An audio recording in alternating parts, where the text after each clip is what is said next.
5, 4, 3, 2, 1, welcome to BMC Teenagers. Shalom teman-teman remaja yang dikasih Tuhan. Kembali kita sama-sama mengikuti persekutuan online BMC Teenagers kita. Sungguh luar biasa, kita yakin penyertaan Tuhan sungguh sempurna di dalam kehidupan hari lepas hari. Mungkin ada pergumulan, ada kesulitan yang kita hadapi, tapi kita sama-sama yakin dan percaya bahwa Tuhan kita Tuhan yang besar, Tuhan yang luar biasa, Tuhan yang sanggup menolong setiap kehidupan kita. Teman-teman, sebelum kita mulai persekutuan kita di pagi hari ini, mari kita ambil waktu bersatu teduh sejenak. Kita bersyukur untuk setiap kebaikan Tuhan.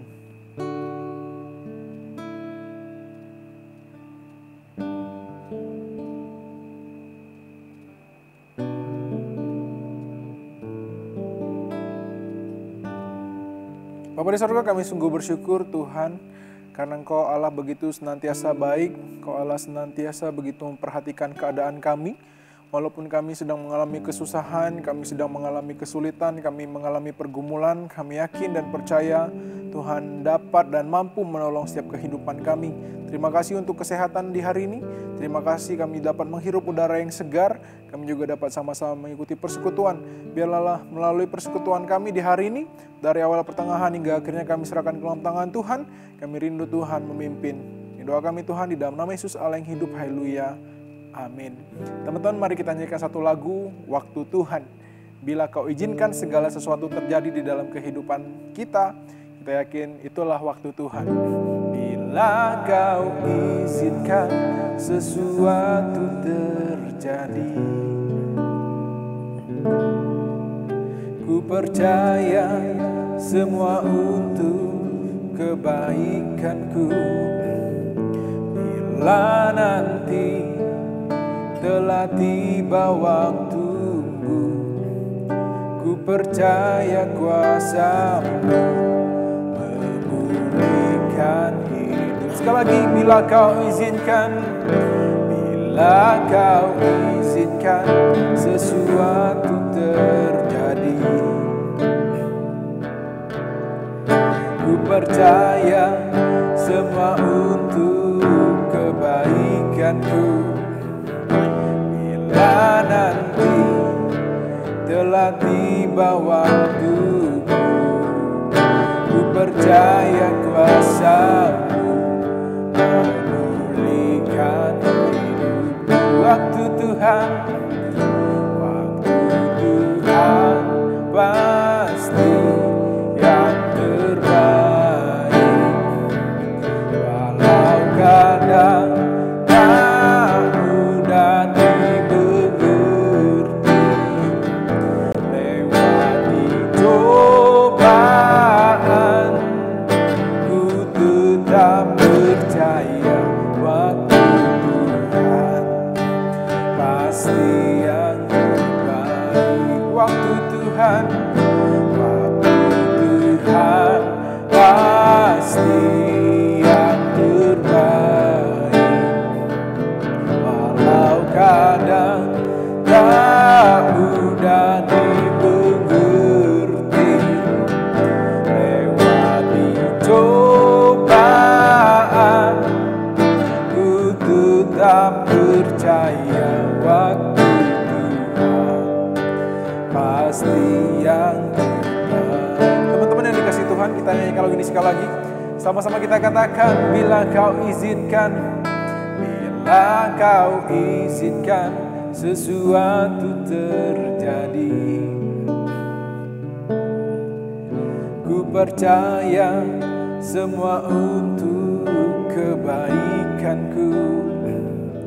Bila nanti telah tiba waktuku, ku percaya kuasa-Mu memulihkan hidup. Waktu Tuhan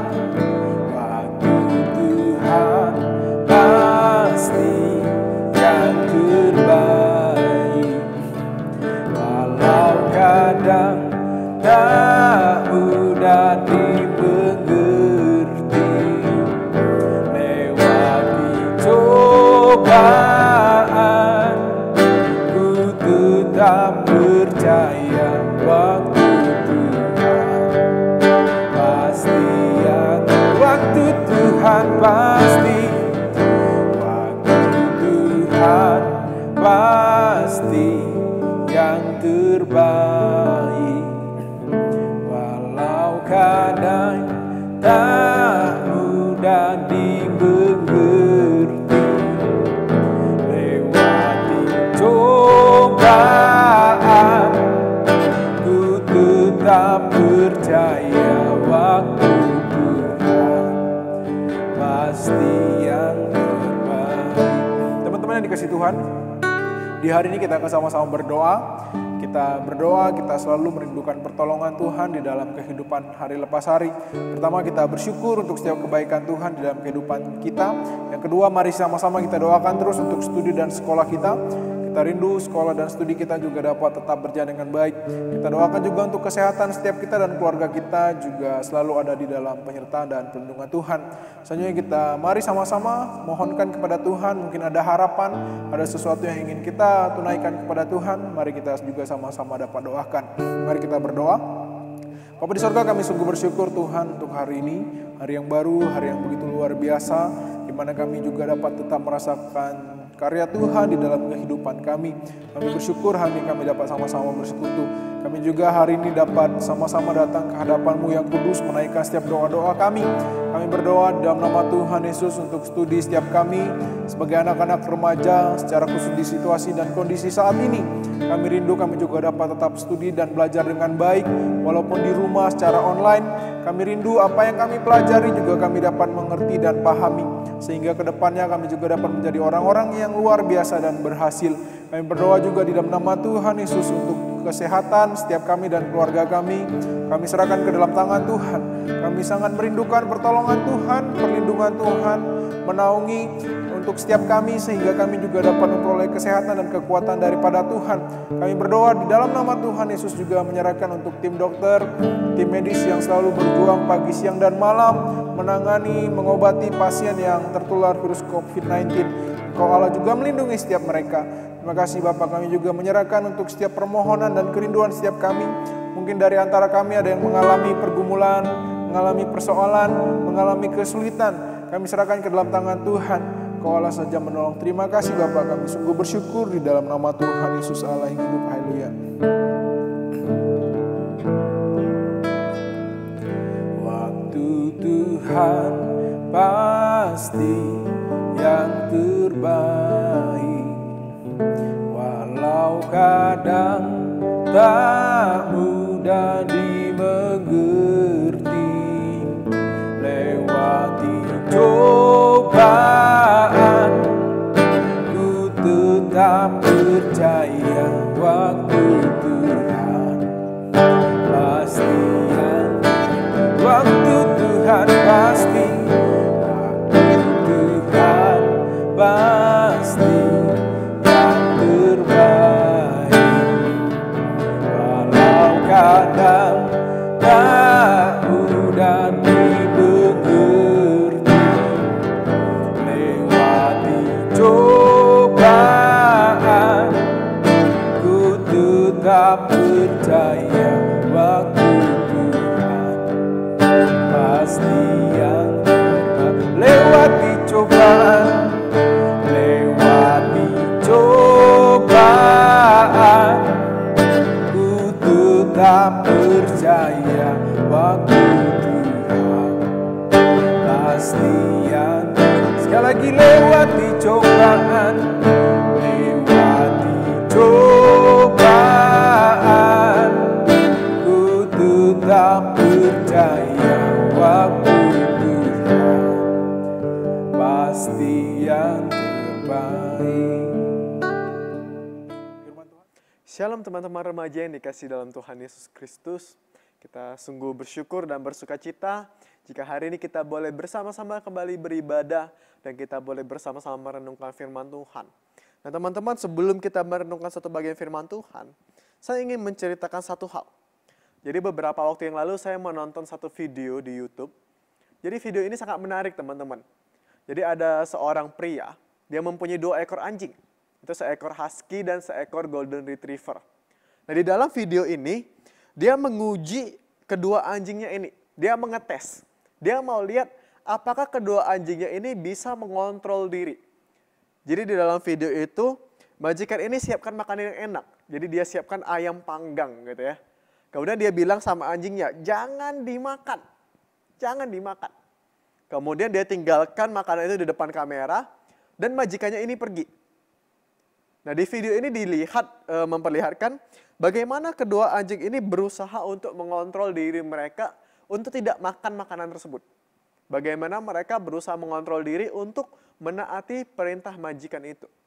Dan pada akhirnya di akhir video itu yang husky ini tidak bisa menahan diri dan memakan ayam itu. Sedangkan yang golden retriever itu berhasil menahan diri dan dia mendapatkan hadiah dan pujian dari majikannya ini. Nah teman-teman yang terkasih dalam Tuhan Yesus Kristus, hari ini kita juga akan berbicara tentang satu hal yang sangat penting di dalam kehidupan kita. Satu hal yang sangat penting secara khususnya bagi kita yang merupakan murid-murid Kristus, yaitu penguasaan diri. Nah kita akan membaca sama-sama dari Roma pasal 7 ayat 18, saya akan bacakan untuk kita semua. Roma pasal 7 ayat 18, di situ dikatakan, sebab aku tahu bahwa di dalam aku, yaitu di dalam aku sebagai manusia, tidak ada sesuatu yang baik. Sebab kehendak memang ada di dalam aku, tetapi bukan berbuat apa yang baik. Nah teman-teman yang terkasih dalam Tuhan Yesus Kristus, kenapa penting bagi kita untuk belajar menguasai diri? Kenapa kita sebagai orang percaya itu harus bisa menguasai diri? Satu hal yang sangat sederhana teman-teman. Tanpa penguasaan diri, kita akan membiarkan kebiasaan-kebiasaan buruk itu untuk bersarang di dalam diri kita. Jika kita tidak berusaha untuk mengontrol diri, jika kita tidak berusaha untuk menguasai diri kita, maka kita akan membiarkan hal-hal yang buruk untuk bersarang di dalam diri kita. Sebagai contoh teman-teman, sebagai contoh, misalnya kalian bawa kendaraan, kalian bawa mobil atau bawa motor gitu ya. Ketika kalian ada bawa mobil, bawa motor dan ada yang mengawasi, dan ketika tidak ada yang mengawasi, saya yakin beda. Saya yakin sifat kita akan berbeda gitu. Ketika tidak ada yang mengawasi, ketika tidak ada yang melihat, kita akan menunjukkan sifat asli kita. Misalnya kalian bawa motor dan kalian bonceng pacar gitu ya. Atau kalian bonceng gebetan, kalian bonceng orang tua, kalian bonceng mama gitu kan. Ketika kalian bonceng, itu kalian pasti bawanya pelan-pelan, 30-40 km per jam gitu kan. Tapi ketika tidak ada yang kalian bonceng, tidak ada orang yang melihat, tidak ada polisi yang mengawasi, maka kalian bawanya 30 km per jam sisanya. Atau misalnya, ketika kalian lagi bawa kendaraan, kalian lihat tidak ada polisi. Mungkin kalian bilang, sudahlah, tidak usah pakai seatbelt lah. Sudahlah, tidak usah pakai helm. Sudahlah, terabas saja lampu merah, putar balik aja, toh tidak ada polisi yang bakal nilang. Kenapa teman-teman? Karena ketika kita sedang seorang diri, ketika tidak ada orang yang melihat dan mengawasi apa yang kita kerjakan, di situ kita cenderung menunjukkan sifat asli kita. Dan Paulus mengatakan di dalam Roma yang telah kita baca tadi, sifat asli kita itu apa? Sifat asli kita itu adalah kehendak untuk melakukan apa yang tidak baik. Seperti yang dikatakan Roma, sebab kehendak memang ada di dalam aku, tetapi bukan hal berbuat apa yang baik. Kita cenderung untuk menunjukkan sifat asli kita ketika kita sedang seorang diri. Ketika tidak ada orang yang sedang mengawasi melihat apa yang kita kerjakan. Berbalik ketika misalnya ada orang yang melihat, ada orang yang mengawasi kita, maka kita tidak akan menunjukkan sifat asli kita. Contoh lainnya teman-teman. Misalnya kalian di sekolah, ujian gitu ya. Ketika kalian ujian dan ada guru yang mengawasi, saya yakin kita tidak berani menyontek. Karena kita takut ketahuan gitu kan. Karena kita takut kena marah oleh guru kita. Tapi seandainya nih misalnya kalian lagi ujian dan tidak ada guru yang mengawasi, tidak ada orang yang melihat, apa yang akan kalian lakukan? Saya yakin kebanyakan dari kita, kalau kita jujur, tidak ada guru yang mengawasi, ini kesempatan untuk kita mencontek. Tidak ada yang mengawasi, ini kesempatan untuk buka buku. Ini kesempatan untuk minta jawaban sama teman, gitu kan? Kenapa? Karena tidak ada yang melihat. Disinilah kita menunjukkan sifat asli kita. Disinilah kita menunjukkan hal-hal yang ada yang bersarang di dalam diri kita. Oleh karena itu teman-teman, jika kita hidup tanpa penguasaan diri. Jika kita hidup tanpa berusaha untuk menguasai diri kita akan membiarkan kebiasaan-kebiasaan buruk itu untuk bersarang di dalam diri kita.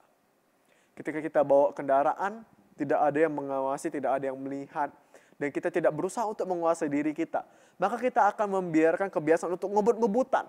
Kita akan membiarkan kebiasaan untuk melanggar lampu merah, untuk tidak pakai helm, untuk sembarangan melanggar lampu lalu lintas. Ketika kita sedang ujian, tidak ada guru yang melihat, tidak ada orang tua yang mengawasi. Dan kita tidak bisa mengendalikan diri kita. Di situ kita akan membiarkan kebiasaan untuk mencontek, kebiasaan untuk berbuat curang, untuk terjadi.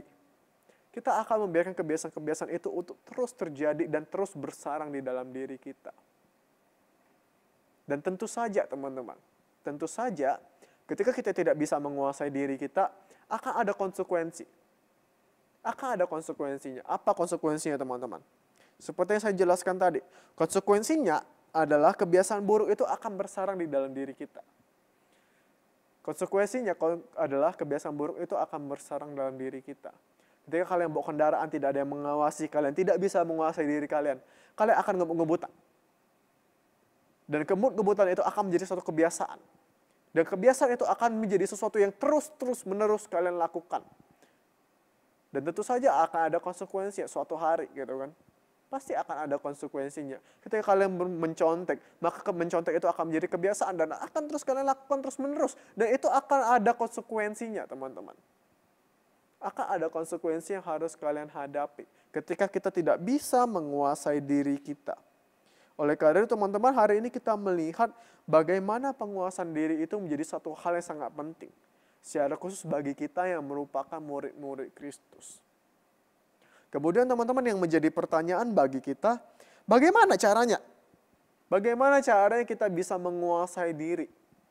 Bagaimana caranya kita bisa menguasai diri? Seringkali kita bilang gitu kan, roh memang penurut, tapi daging itu lemah gitu kan. Wah, pengennya sih ndak mencontek cuantau. Tapi ya mau gimana lagi, godaan itu sangat kuat gitu kan. Aku tidak mau contek, tapi iblis itu berusaha menggodaku. Kita bilang. Padahal iblis belum goda, kita udah mencontek duluan gitu kan. Tapi kita kambing hitamkan si iblis. Nah, bagaimana caranya untuk kita bisa menguasai diri, teman-teman? Paulus menyadari satu hal yang sangat penting di dalam penguasaan diri. Paulus menyadari bahwa untuk bisa menguasai diri, maka kita harus mengandalkan Kristus. Paulus menyadari bahwa tanpa Kristus yang menolong kita, tanpa Kristus yang menjadi andalan kita, maka kita tidak akan bisa menguasai diri kita. Kenapa? Karena apa yang ada di dalam diri kita, itu adalah kehendak untuk melakukan hal yang tidak baik. Seperti yang dikatakan Roma tadi. Kehendak memang ada di dalam aku, tetapi bukan hal berbuat apa yang baik. Jika tidak ada Kristus, dan jika kita hanya mengandalkan diri kita sendiri, Melvin kamu tidak boleh nyontek, Melvin kamu tidak boleh ngebut. Jika kita hanya mengandalkan diri kita sendiri, kita tidak akan bisa menguasai diri kita. Jika kita hanya mengandalkan diri kita sendiri, pada akhirnya kita akan membiarkan kebiasaan-kebiasaan buruk itu untuk terus terjadi. Kita akan membiarkan kebiasaan-kebiasaan buruk itu untuk kembali merenggut kita, untuk kembali bersarang di dalam diri kita. Dan Paulus di dalam Galatia pasal yang kedua ayat 19 sampai 20, di situ dia menuliskan, sebab aku telah mati oleh hukum Taurat untuk hukum Taurat, supaya aku hidup untuk Allah. Aku telah disalibkan dengan Kristus, namun aku hidup. Tetapi bukan lagi aku sendiri yang hidup, melainkan Kristus yang hidup di dalam aku. Dan hidupku yang kuhidupi sekarang di dalam daging, adalah hidup oleh iman dalam Anak Allah yang telah mengasihi aku dan menyerahkan dirinya untuk aku. Teman-teman, Paulus di sini menyadari satu hal yang sangat penting. Bagaimana untuk menguasai diri, untuk bisa mengontrol dirinya. Dia memerlukan bantuan Kristus. Dia memerlukan pertolongan Roh Kudus. Dan hal yang sama juga berlaku bagi kita. Untuk kita bisa belajar menguasai diri, untuk kita bisa mengontrol diri kita, mengontrol apa yang akan kita kerjakan, mengontrol apa yang akan kita lakukan, mengontrol apa yang akan kita katakan. Kita membutuhkan pertolongan Kristus dan Roh Kudus. Kita tidak bisa melakukannya seorang diri. Tanpa Kristus yang hadir di dalam hati dan diri kita, tanpa Kristus yang memberikan kekuatan dan terus mengingatkan kita, maka mustahil untuk kita bisa menguasai diri kita. Kita memerlukan pertolongan Kristus. Kita memerlukan pertolongan dari Roh Kudus. Dan hal ini menjadi semakin penting di dalam masa-masa seperti ini. Ketika semuanya menjadi serba online. Teman-teman, ketika kita sedang dulu offline, ketika kita belum masuk dalam masa-masa pandemi, jika kita tidak ikut persekutuan remaja, hari Minggu kita tidak ke gereja gitu kan, maka ada orang-orang yang akan melihat gitu kan. Dan mungkin hal itu yang menjadi motivasi kita untuk pergi. Ya sudahlah, pergilah ke remaja, nanti daripada dibilang tidak pernah datang gitu kan. Tapi memasuki masa online, ketika kita beribadah dari YouTube, tidak ada orang yang tahu apakah kita beribadah atau tidak. Dan mungkin bagi sebagian dari kita ini menjadi kesempatan gitu kan. Ini menjadi kesempatan untuk menunjukkan sifat asli kita. Wah, ibadah online. Sudahlah, tidak ada orang yang tahu. Aku bangun siang aja lah, ngapain bangun pagi ikut ibadah. Toh aku tidak ikut ibadah juga orang tidak tahu kok. Teman-teman, jika kita tidak bisa menguasai diri kita, maka hal inilah yang akan terjadi. Dan apa konsekuensi yang terjadi, teman-teman? Ketika kita tidak bisa menguasai diri kita.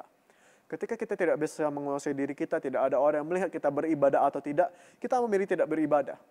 Dengan kita tidak beribadah, kita lama-lama semakin malas untuk ikut ibadah. Semakin kita malas untuk ikut ibadah, semakin kita menjauh dari Tuhan. Semakin kita menjauh dari Tuhan, semakin melonggar kerohanian kita. Dan semakin rentan iman kita untuk terkena godaan iblis. Ini konsekuensi yang harus kita bayar ketika kita tidak dapat menguasai diri kita.